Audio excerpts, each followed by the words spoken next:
60s saw enormous changes in the way in which the British saw themselves.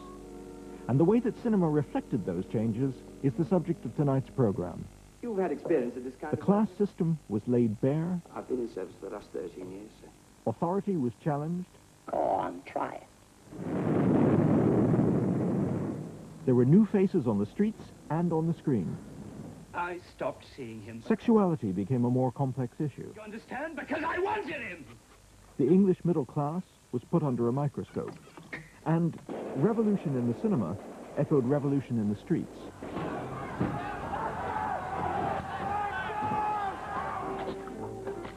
I am the BBC, as you can see. And here was the last news.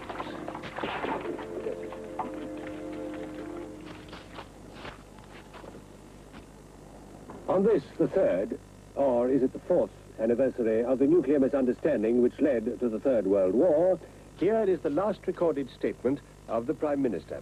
When I made the bed sitting room at the end of the 60s, we were living with all the anxieties that had accumulated at the end of a decade of cultural revolution. Throughout the 60s, we had been questioning all the old certainties, our ideas about war, class, sexuality, race, and had got caught up in the revolution that had ricocheted throughout the world. But we'd started the decade knowing exactly where we were. When I'd first arrived in the early 50s, Britain was only a shot away from World War II. And how that war had been won was still the subject of a lot of British movies. Morning, number one. Things got a bit serious sometimes, but if you'd been to the right school, you could usually cope. What's the score down there? 2, Dad. 1 more to go, I think. 11 others, they'll be all right. How about things up here? We lost another ship over on the other side of the convoy. Tunbridge did well. Yeah. So did you, number one. By 1958, things were less clear-cut. Now, come on. What's your real name? There was more than one way to deal with the enemy. Otto Lutz. Hauptmann Engineer. 21st Panzer Group.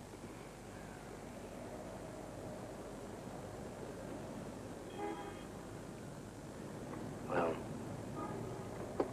here's to you, Otto. We all know we damn well wouldn't be here if it hadn't been for you. Then you were beginning to be able to be more critical and less patriotic. You were able to show that war was filthy and degrading, that because somebody was a coward, it was not necessarily that he was a bad person. The flag waving and the patriotism was beginning to taper off. By the early 60s, the specter of another, possibly final war had begun to haunt us. The Cuban Missile Crisis and accelerating arms race brought many thousands onto the streets, campaigning for nuclear disarmament. Ban the bomb demonstrators mobilized in force in Trafalgar Square.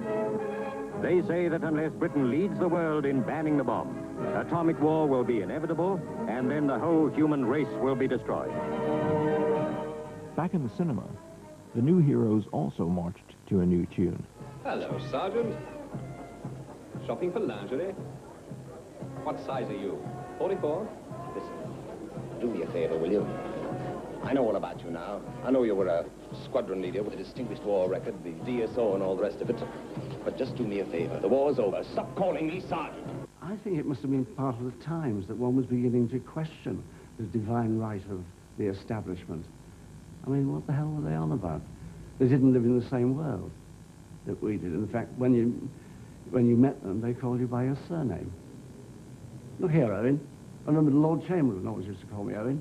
But I'm afraid that's not good enough, Owen. You can't have that line in, Owen. I thought, what if I called you Brown? You know, it used to irritate me, and so I suppose that would be reflected in my work on the criminal. This questioning of authority led to a less clear-cut distinction between hero and villain. The sophisticated gangland set produced a new kind of leading man. We're all in, John. What is it? It's the members told to Tenants Park on Silver Stakes Day. Johnny Banyan was out again, ready for another job. This time, he hoped to steal a fortune. And this time, he hoped to get away with it. This was the opposite side of the establishment coin. The disestablishment were prisoners. But they had their own world, which is just as real to them as to anybody else. Here they all are, as they are. The tough as nails, long-termers. The schizos, the narcs, the all-powerful prison barons. The sadistic chief warder. All topped up, mister. Yes, sir. I was always working on the assumption, on the working class assumption, that all coppers are bastards. And that, in essence, there was something, not exactly glamorous, but something exciting about people who went in for bank robberies and actually got away with it. One was one somehow regarded them as Robin Hoods. Of course, they weren't Robin Hoods. And I didn't try to make Johnny Banyan any better than he was. Hold those men, mister.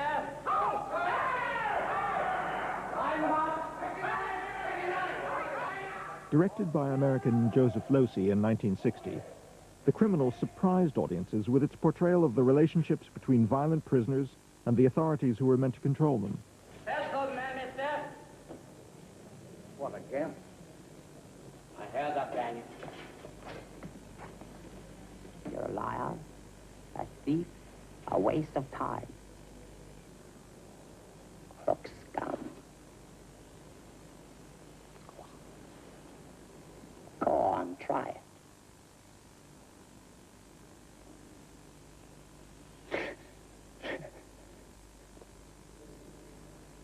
I'm opposed to physical violence. Mr. Barris. Sir. Also treated as criminals in the 1960s were homosexuals.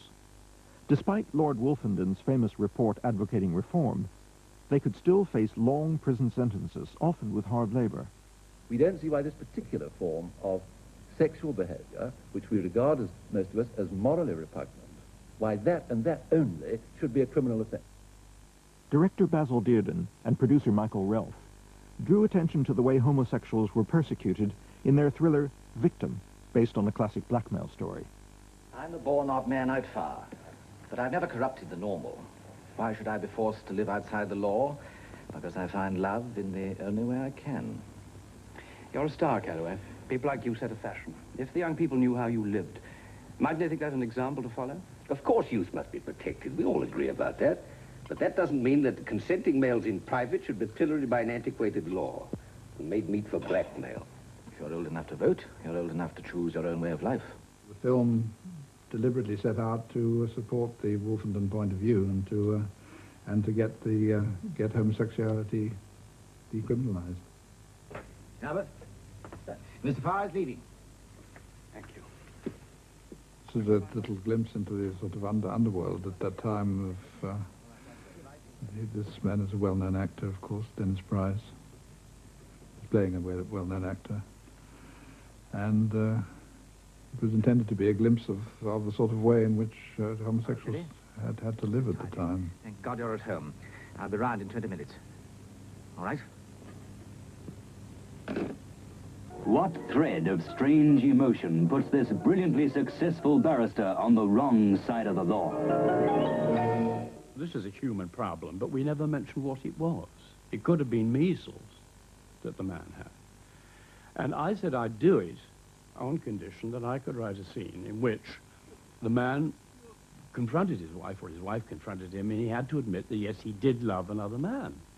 I thought you loved me. If you do, what did you feel for him? I have a right to know. All right, you want to know. I shall tell you. You won't be content until you know, will you? Till you ripped it out of me. I stopped seeing him because I wanted him. Do you understand? Because I wanted him! People probably didn't know what homosexuality was, but they knew they were affected by it, because, I mean, the numbers haven't increased. They've always been, I suppose, the same. I don't know. And people did marry because it was secret, and got married and had hideously miserable lives with each other. And the words must have been familiar. Mostly, of course, the word queer meant that you had a bad stomachache or you got flu. We're always a bit queer today. But in the end, people did know that it meant something rather more.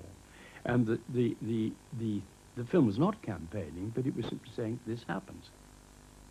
I think it did take a great deal of courage for Dirk particularly to do it because he was a sort of matinee idol of the time. That had been the basis of his career.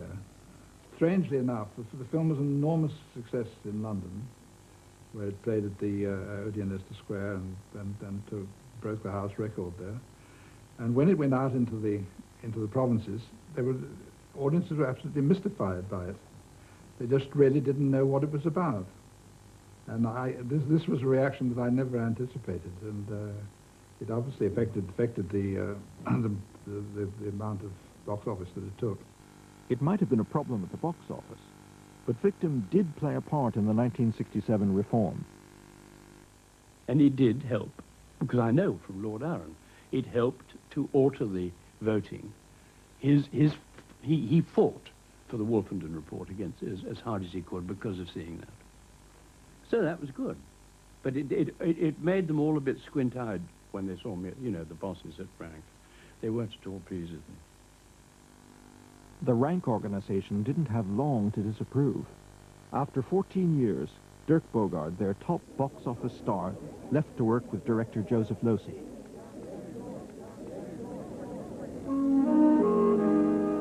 The Servant, adapted from a short story by Robin Malm, showed the events that occurred after a rich young man moved into a new house and advertised for a manservant. The film introduced an important new collaborator to Losey. Well, I was, of course, attracted by the master-servant relationship and what happens to it. And he was always very interested in class, in British class, you know. I've been in service for the last 13 years, sir. The last few years, I acted as personal manservant to various members of the peerage. Oh. I was with Viscount Barr until about 5 weeks ago. Oh, Lord Barr. My father knew him well. They died within a week of each other, as a matter of fact. Now, The Servant had a screenplay by Harold Pinter, who's a very definite writer and very exact in all he does. Harold is very precise and very definite. At that time, he had written only that screenplay, and someone else had commissioned it. And there was a screenplay which I read, and which I liked very much, but not without considerable reservation. The first time we met, we had the most enormous row, and I walked out of the house because he asked me to, he made certain suggestions, which are, of rewriting, in fact, which I objected to very, very strongly. And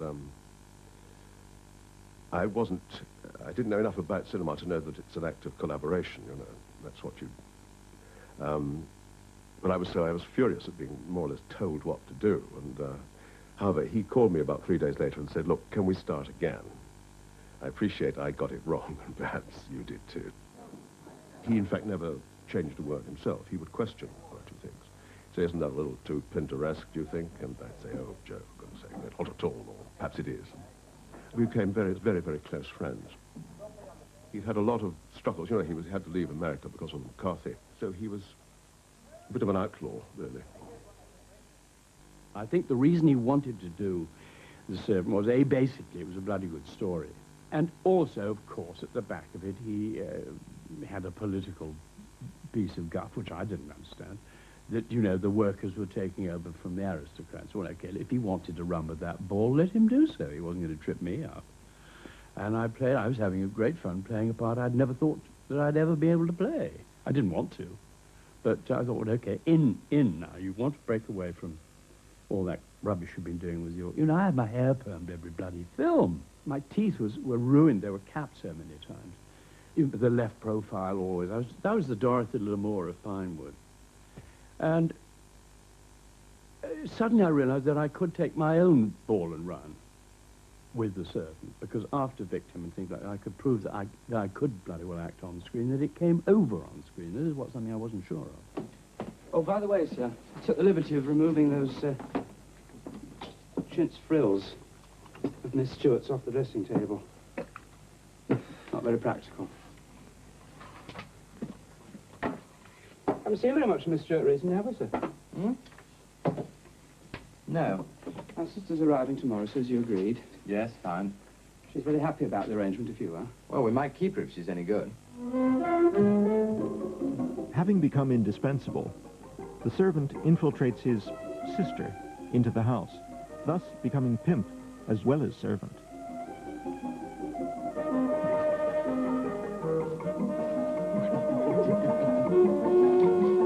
It's about a sex which is not, it's not a kind of, if there is such a thing, a healthy sex. It's about a kinky sex. It's about a sex that's arranged for you, that is forbidden, furtive, disallowed. Here is something that's charged and erotic, and that says something to people, particularly British people, I think.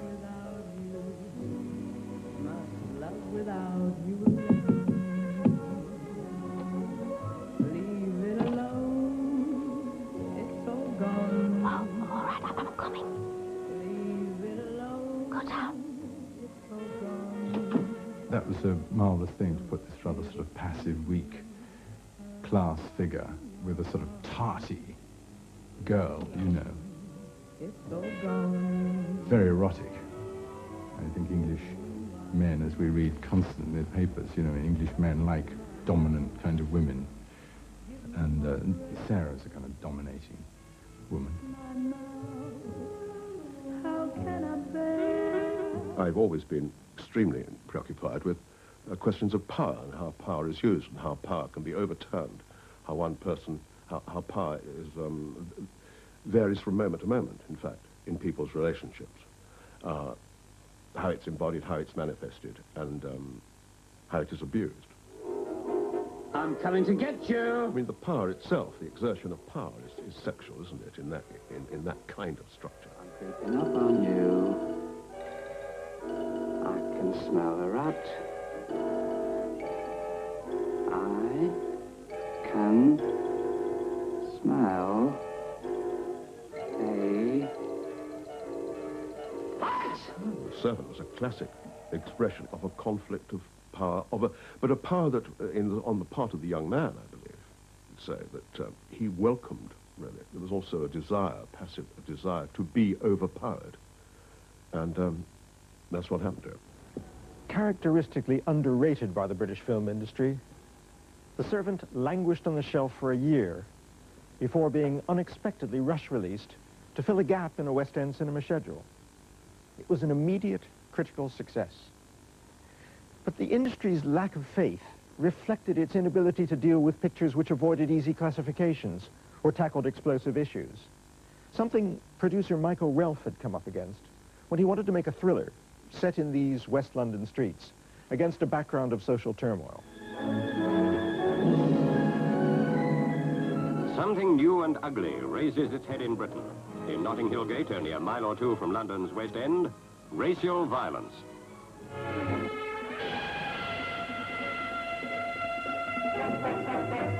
Made by the same team as Victim, Sapphire, about the murder of a girl of mixed race, was, for British cinema, a new kind of social issue thriller.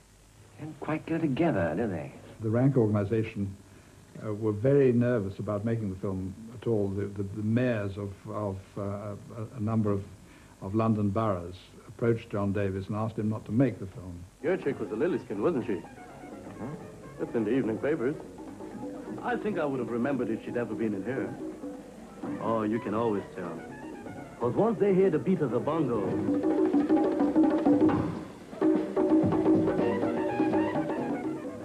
And it was all this thing about, you know, it's in their blood, the colour, the rhythm and all that sort of thing, which is all today very embarrassing. I think that the central situation of the story, where a girl was discovered to have black blood, and that was really a terrible taint, is quite ridiculous. But the villain turned out to be a racist and so on, and all aspects of the black community were shown, and also the attitudes of British people towards those minorities, and I think it had something positive to say about it.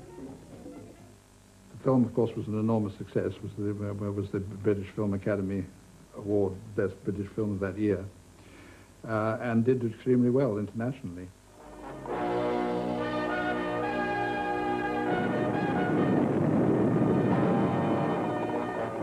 Is it right they Race was put center screen in Flame in the Streets, with a story of a black and white romance. A young teacher, very idealistic, been brought up by a father who is a kind of old-fashioned socialist, played by John Mills, and who falls in love with another teacher, and he's black. He's not like Harry Belafonte, pale coffee-coloured. He's very black, he's African, and it's about the conflict that ensues within this family, particularly from the mother. I don't want you to be hurt, don't you see? And you will be if you marry this Nick. Black and white don't mix. You'll be neither one thing nor the other. I've seen it happen. Please don't talk like that. They're not like us, Kathy. I don't mean just the skin. Other things are different. Ways, habits. Flame in the Streets was written by the creator of television's Dixon of Dock Green, labor peer and sometimes speechwriter for Harold Wilson, Ted Willis. Most of what he wrote had tremendous social conscience background, and it was the genre of the period. Sometimes, you know, when you get these roles, it's quite laughable, you know, because the emphasis is not from your point of view. The emphasis from those who conceive this idea that let's have a love story between a black man and a white girl and see how the public would take this, or how. But from us, it's much simpler. I think we see it. I think all I could think of to say about it was an opportunity, but I wasn't that impressed with it. Those in favour signifying the usual... The only interesting character that I found in the story was John Mills, in the sense that here he was trying to protect, or at least fight for Earl Cameron as a foreman in the floor. But when he learns that his daughter is having an affair with a black man, I mean, now this is a different cup of tea. This has come home, you know. And hence that scene that we have. And I felt that I really fought that scene with such anger and intensity. Why do you talk to me like this? Only one reason, the old reason, this skin. Click, click, words out like bullets. Don't say anything, you black bastard. We don't want you in this family. Get out. I don't have to listen to this. You know, in other countries, they have better ways. There, they tell you. Keep up, nigger. Walk on the gutter, nigger. Signs up all the time. But here, there's no sign. But we can tell. You smile at us, never with the eyes, only with the mouth. You got Calabar on the brain. You're in this house 5 minutes. Do you speak to me like a person? Do you try to find out whether maybe I'm the man who could make Kathy happy? A white boy, would you treat him this way? I wanted to, as much as to say, listen, take your damn daughter and get the hell out of here, you know. 5 years later, To Sir with Love chose a much gentler approach when it told the story of E.R. Braithwaite's experiences as a black teacher at a tough East End school. Whatever was in the film happened, but by the time the filmmakers got through with it took on a different kind of patina. Not many people realize it was a musical. Actually, I designed the whole thing as a musical with Lulu and with the Mindbenders and so on. People have forgotten. We're in the business of entertainment. That's a storytelling and so forth. You can have an axe to grind, yes, but you have to make it entertaining. All I could see was another American actor. The fact that he was black didn't matter one bit. He was just an American actor, and they were making their movie. I had to remind James Clavell on more than one occasion that my book was autobiographical, that this was not a novel. Oh, he said, I'll keep that in mind, like hell.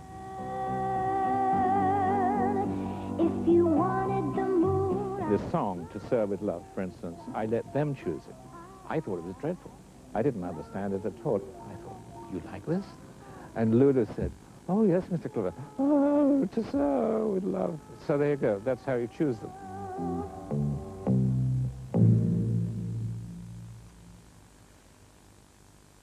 Nobody believed in To Sir with Love. It was only when people started having a little tear at the end. These distributors, you know, crying. They said, my God. And they put some money behind it, and then it started making money, and then this money started pouring in. Amazingly, in America, To Sir With Love was the third most successful British movie of the decade, topped only by Goldfinger and Thunderball. Released there in 1967, its message of racial harmony was in stark contrast to the reality of America's most violent race riots.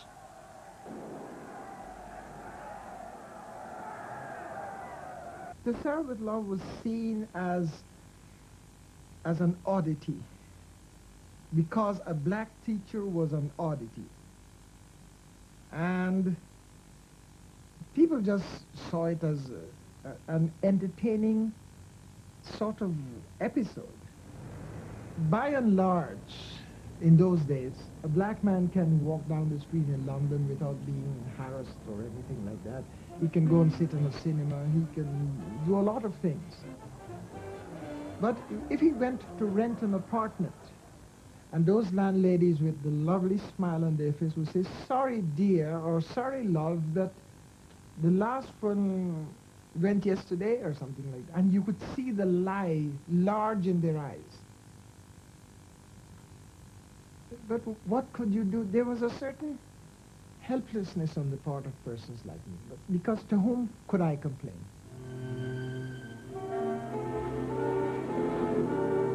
One director whose films gave a voice to the disenfranchised was Ken Loach. He'd started his career in television and transferred a documentary style to the cinema. His 1968 film Kes, about a young northern boy and his kestrel, avoided the compromises and easy classification the film industry usually imposed on social dramas. It's about children, but it's not a children's film. It's got a bird, but it's not a nature film. And it's about people who are having a hard time, but it's not a kind of, I hope it's not a dour, grim-faced piece. And so it's a kind of piece of observation and people with whom it's interesting to spend some time.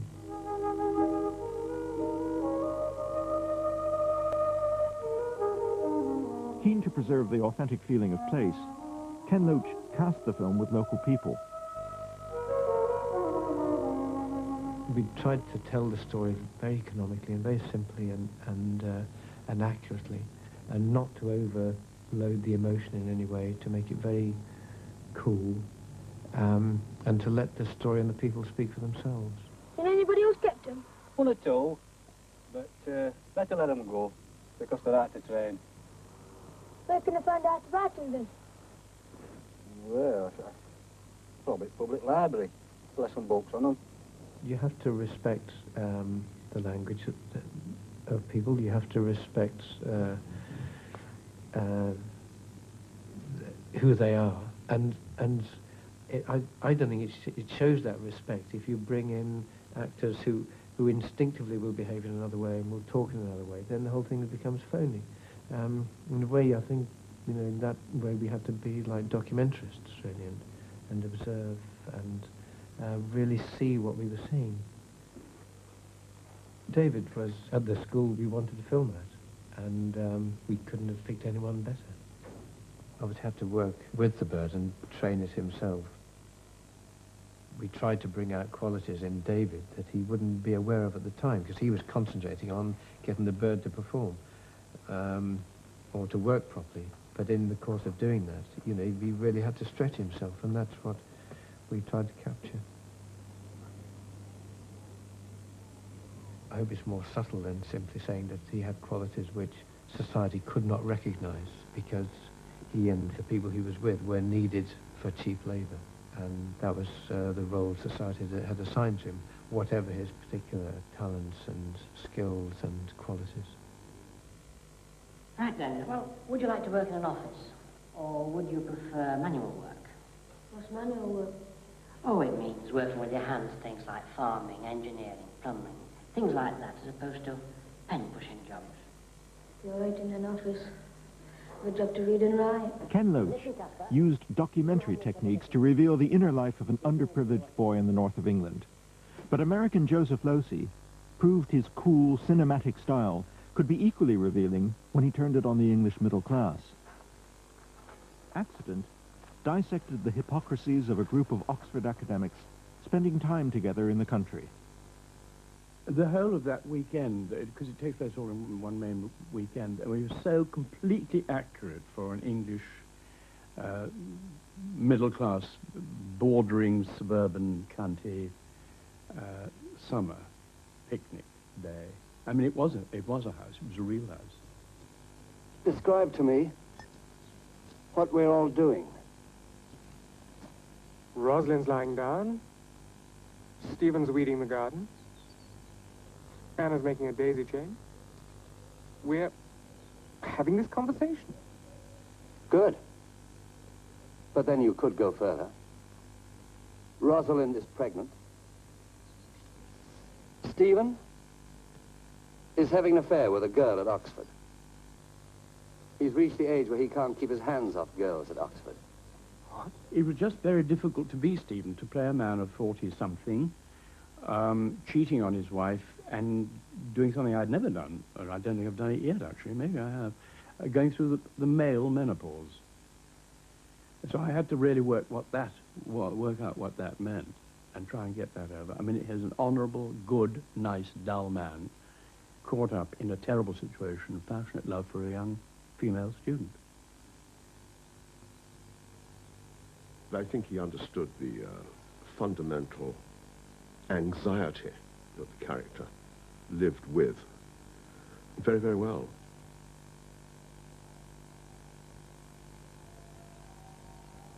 Not being able to make the proper kind of correspondence with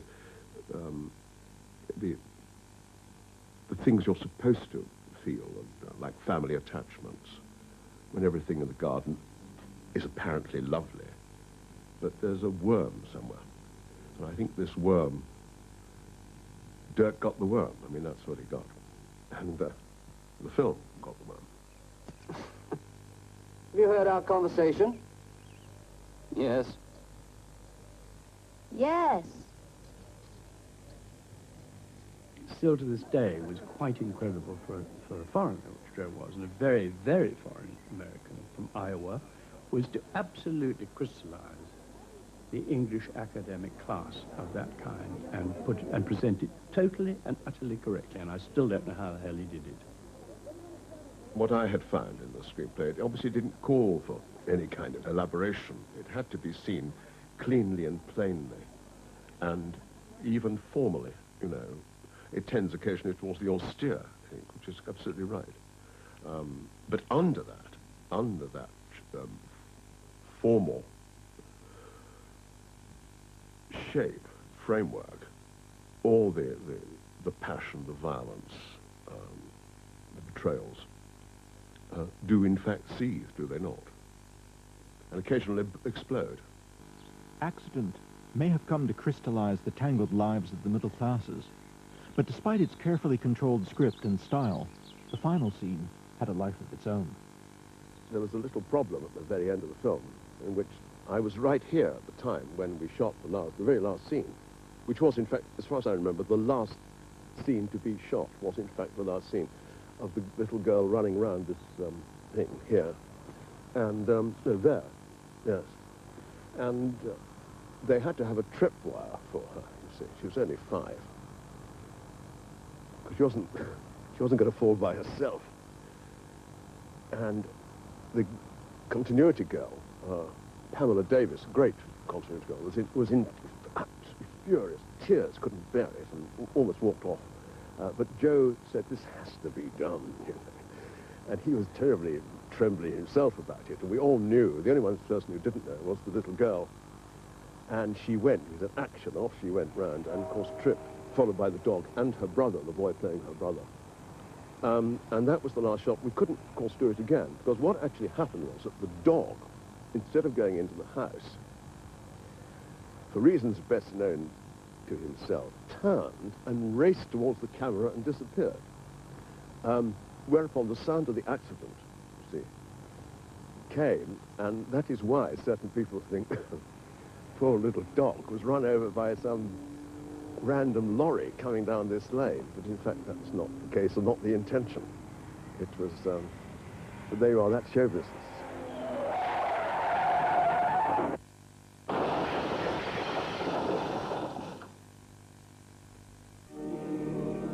The image of the school as a microcosm of British society recurs through the decade. Films set in two very different but equally authoritarian schools mark the beginning and end of the 60s. Lindsay Anderson's If, made in 1968, was set in an English public school. Tony Richardson's The Loneliness of the Long-Distance Runner was made in 1962 and set in a reform school. Both films revolve around individual acts of rebellion. The Loneliness of the Long-Distance Runner is based on Alan Sillitoe's short story about a Borstal boy who deliberately fails to win a cross-country race against a public school in order to spite authority. We, I say we because I think I was part of a movement, it seems, produced works which showed these people who had never known their place and had no intention of it, and were determined to get somewhere, or at least they were interested in knowing what made themselves and in some ways society work. Making his film debut was Tom Courtenay, one of the new breed of British actors. I remember on the first day I couldn't walk, never mind speak. Fortunately, I didn't have to say anything. But I mean, I was so scared. Looks like the bloody place they shut Monte Cristo up in. I tell you what, it looks like our house. Come on, look at that. A right stacker's Borstal. Do what? Long-term place, mate. Come on, sit down. Let's get these bracelets off you. I got up at 5 in the morning and they trundled me up halfway around London picking up actors. You know, I didn't have any special arrangements just for me. And by the time they shot on me at about 10, I was sort of rigid. Rigid.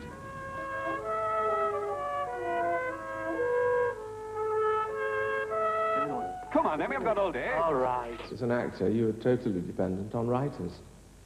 And it just so happened at that time, the writers, a little bit older than me, were writing about their experiences in their youth. And I was the perfect interpreter for some of those, you know, really marvelous leading roles. What's your name, lad? Elliot. And yours? Smith. Say so when you answer the governor. Sir Smith.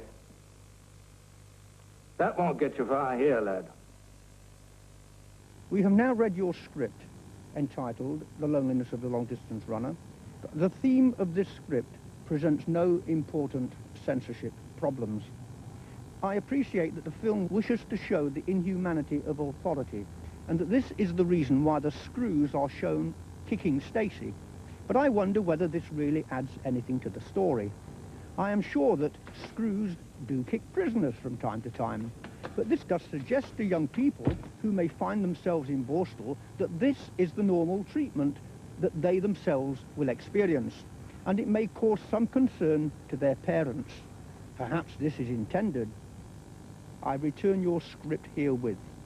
Yours sincerely, Secretary, who is John Trevelyan. Yeah. So that's the sort of crap you had to put up with, you know. I wasn't a rebel at all, you see. I might have looked like one, but I certainly was never that. I wasn't angry. I was more scared than angry, in fact, at that time. I was sort of a mixture of scared and then very excited that all of a sudden I was being picked on, and, you know, and I went to, you know, cocktail parties and things, and people point me out and said, look, that's that boy, you know. Smith. Sir? Unlock the gate, Mr. Craig. Smith, off you go. The usual run. You've done it many times under supervision, and this time you're going to do it alone. Be back at the usual time, hmm? Off you go. Thank you, sir.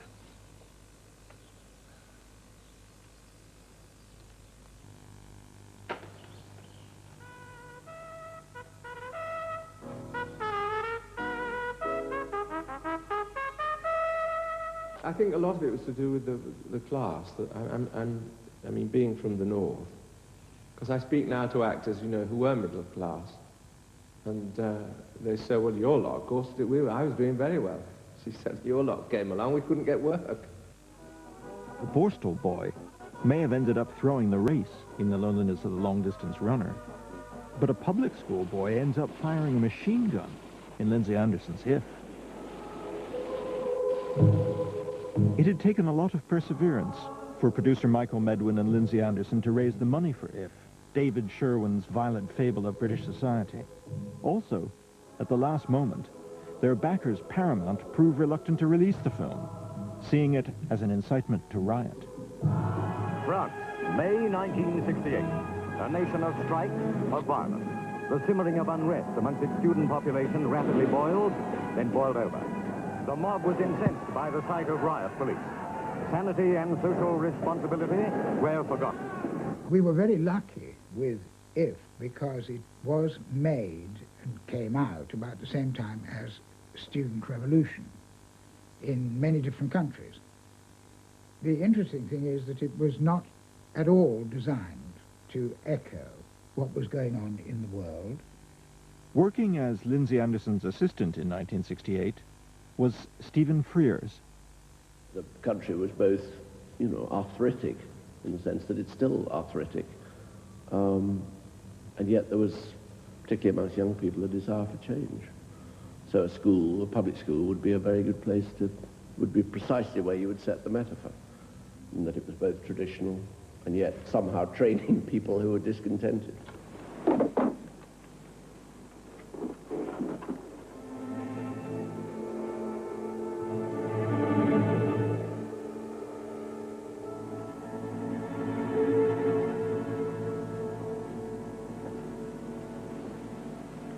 Fantastic. That's why the film was so successful, because it actually caught people's imagination. Zed was being made, Darlin 31, they're all the same subjects, really. That's, you know, it was that, the possibility of change. Change, presumably from under a communist system, change from under the old English traditional system, the old sort of class-ridden system. We were very fortunate in that we shot the locations to a great extent at my old school, Cheltenham, not particularly by design, but because they did, we'd been to 3 or 4 or 5 schools, and that seemed to work. It's not just a recreation of childhood, it is a film which conveys, I think, what I feel about life, which is certainly a suspicion of all institutions and authorities. We are undertaking a new picture which has to start shooting on Monday. And for this picture, we have applied for a cameraman to come from Prague. Lindsay stood at the centre of it all and channeled it all through himself, through his own complicated feelings about England and about his own life and his own upbringing. He was making a film about something that he understood profoundly, in a way that anyone who'd been to a public school knew what it was about. And the only difficulty appears to be getting the visa through in time. Certainly. Certainly. The man I had that terrible row with about 4 months ago. He was sublimely alive. It's what you dream about, of it all somehow coming in and you being the bottleneck where you can give life to, you know, both the story of the film and the ideas that are implicit in it. Lindsay Anderson was a long-time admirer of the new Czech cinema. To help him achieve his mix of naturalism and fantasy, he imported cameraman Miroslav Ondřiček to cast a fresh eye on British traditions. Suddenly into the middle of this absolutely conventional English public school was brought this man from Eastern Europe who photographed the place in a new way and had the most enormous influence. Já jsem o tom třeba něco věděl, že jsem o tom četl, že jsme viděli několik anglických filmů o školách v Itálii, ale když jsem se s tím setkal jsem se prostě s takovým konzervativním, s tradicí, jo, a když jsem tady chodil a koukal jsem se na ty nápisy, kdo kde seděl, tak jsem byl šokovaný, ale na druhou stránku jsem byl milé překvapený. My jsme to vůbec méně neznali, jo. Než jsem vůbec tomu porozuměl, že to má svý lumpárny a svý svobody, ty děti, jo, tak pak jsem to začal chápat. Celá scéna byla koncipovaná tím, že studenti, a hlavně teda Malcolm, se svým samopalem zájemně tady válku s tehdejším. Takže my jsme v podstatě celý film moc nepoužívali barvu. Ale my jsme nám dali barevné klobouky všem těm dámám, co vybíhali. A oni je ztrácí na tom trávníku. Stále z té brány vybíhali a my jsme to, a Lindsay chtěl prostě, aby to teda působilo přirozeně, aby to bylo, ale aby to mělo taky takovou jako fantazii. Tak já jsem se vlastně vrátil domů a přišli tam Brussels a ptal se srpen 68. My jsme to točili na jaře 68. Boys, I understand you. Listen to reason and trust me. Trust me.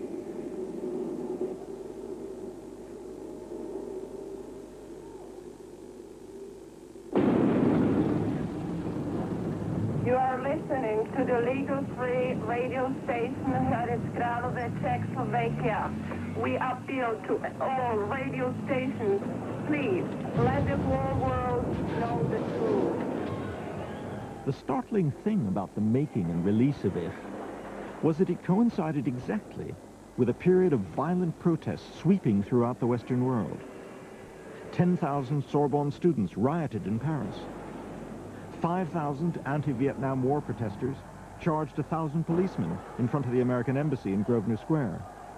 And in August 1968, 300 demonstrators were injured in charges by the National Guard in Chicago.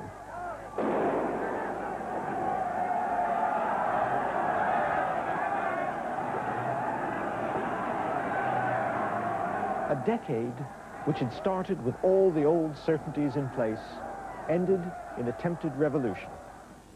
Films too had changed their style. Wild fantasy had usurped social realism, and the violent surge of creative energy in Britain in the 60s had drawn both European and American filmmakers here, each with his own particular take on London. There's more Hollywood UK next Thursday at 9:40. Tonight, a week of telly dissected by Charlie Brooker. Next.